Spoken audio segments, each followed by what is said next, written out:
ஆமா எல்லாரும் சொல்லிட்டியா? இதுக்கப்புறம் தான் போன் பண்ணி சொல்லணும். டேய் ஒரு பேர் ஒருத்தங்கிறான்டா, அவன் உயிரே வச்சிருக்கான் அவன் மேல. இப்ப சொல்லிடுறேன் மெட்ராஸுங்கிறான். இப்ப சொன்னாதான் வருவான். இப்ப சொல்லி அனுப்பிச்சிடு.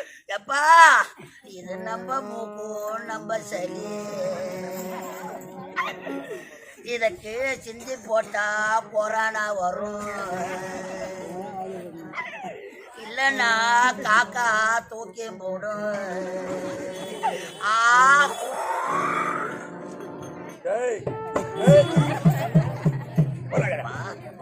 ராஜா நாலே 4 இட்லி கட்டான் தண்ட ஹோட்டல் வந்து வேலை வந்து நின்ன உடனே அம்மா சோறு எங்க போடுறாங்கன்னு தேடுறம்மா. சோத்துக்கு பணம் கொடுத்துட்டு தெரியாதா?